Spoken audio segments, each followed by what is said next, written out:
নবী প্রেমিক আশিক রাসূলদের রাসূল সাল্লাল্লাহু আলাইহি ওয়াসাল্লামকে নিয়ে ব্যঙ্গচিত্রের প্রতিবাদে তুরস্ক সহ সারা বিশ্বের মুসলমানরা প্রতিবাদে উত্তাল। ভিডিওটি দেখুন।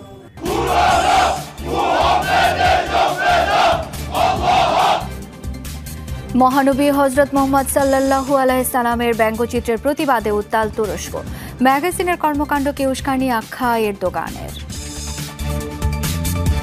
দর্শক শ্রোতা, ভিডিওটি স্কিপ করবেন না।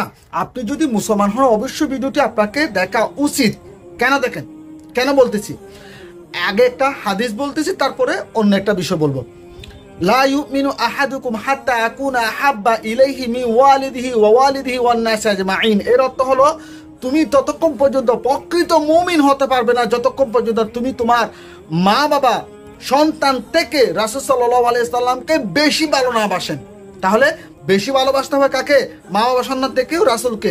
গত পরশু তুরস্কে একটি ম্যাগাজিনটি হচ্ছে এসটিআর ম্যাগাজিন, যার নাম লেমন। এই পত্রিকাটি আমাদের প্রিয় রাসূলকে নিয়ে ব্যঙ্গচিত্র এঁকেছে।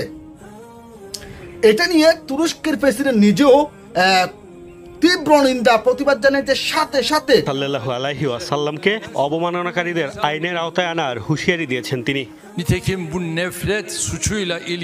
এটি হাস্যরসের আড়ালে স্পষ্ট উস্কানি। আমাদের নিরাপত্তা ও বিচার বিভাগ অবিলম্বে এই ঘৃণামূলক অপরাধের বিরুদ্ধে ব্যবস্থা নিয়েছে। প্রশ্নবিদ্ধ ম্যাগাজিনটি বাজেয়াপ্ত করা হয়েছে এবং প্রয়োজনীয় প্রক্রিয়া শুরু হয়েছে। যারা পত্রিকার 4 জন এডিটর সহ 4 জনকে গ্রেফতার করেছে। তুরস্করা সারা বিশ্বের মুসলমান, আমিও একজন, আমার রাসূলের উম্মত হিসেবে আমি তাকে ভালোবাসি। এই ভিডিওটি হলো তুরস্কের পার্লামেন্টে একে পার্টি অর্থাৎ এরদোয়ানের পার্টির দলের এক সংসদ সদস্য রাসূলের ব্যঙ্গচিত্রের প্রতিবাদে রাসূল সাল্লাল্লাহু আলাইহি সাল্লামকে নিয়ে দরুদ শরীফ পাঠ করিতেছে। দেখেন। আল্লাহুম্মা সাল্লি আলা সাইয়্যিদিনা মুহাম্মাদিন নবিয়্যিল উম্মি ওয়া আলা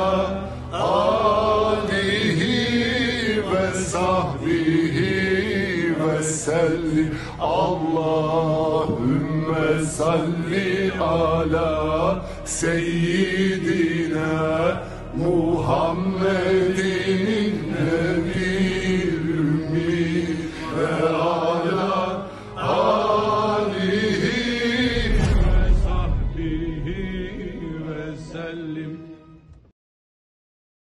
পার্লি হেবদু নামে একটি ম্যাগাজিন রয়েছে। ওই ম্যাগাজিনও আমার রাসূলকে নিয়ে কটূক্তি ব্যঙ্গচিত্র প্রকাশ করেছিল। এটি নিয়ে সারা বিশ্বের মুসলমান তুলপাড় সৃষ্টি হয়েছিল। ওই যে ফ্রান্সের ঘটনা, ফ্রান্সের শার্লি হেবদু পত্রিকার ঘটনার সাথে এই ঘটনা লেমনের পত্রিকার ঘটনা মিল খুঁজে পাচ্ছি। তারা কি জানেন, পশ্চিমারা তারা বাক স্বাধীনতার কথা বলে মুসলমানদের আবেগ, মুসলমানদের ভালোবাসার জায়গায় আঘাত করে, তারা দুর্বল জায়গায় আঘাত করে। এটাই হচ্ছে হয়তো তুরস্কে একটু, আমার যা মনে হয়, আমি একজন রাষ্ট্রবিজ্ঞানের ছাত্র হিসাবে যদি ধরি, তুরস্কে এখন সামরিক শক্তিতে, রাজনৈতিক শক্তিতে প্রভাব বিস্তার করতেছে মধ্যপ্রাচ্য সহ ইউরোপে।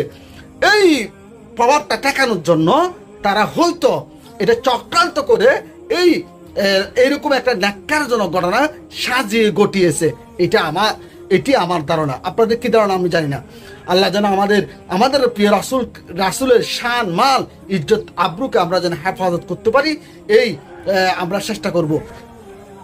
কবি কাজী নজরুল ইসলামের একটা বিখ্যাত কবিতা লাইন আমার মনে পড়ছে, সেটা হলো, রাসূলের অপমানে যদি তোমার মন না কাঁদে, মুসলিম নয় মুনাফিক তুমি রাসূলের দুশমন। সুপ্রিয় দর্শক শ্রোতা, অবশ্যই আমাদের রাসূলের ভালোবাসা, শান, মর্যাদা কেউ ছোট করুক, এটা আমরা কখনোই সহ্য করব না। আপনারা ব্যঙ্গচিত্র বানান, ব্যঙ্গচিত্র বানানোর কি বিষয় নেই? আমাদের প্রিয় রাসূলকে কেন নিয়ে আপনারা এত ব্যঙ্গচিত্র বানাবেন? পৃথিবীর কি আর কোনো বিষয় নাই ব্যঙ্গচিত্র বানানোর? সুপ্রিয় দর্শক শ্রোতা, যার যার অবস্থান থেকে এই প্রতিবাদ জানাবেন।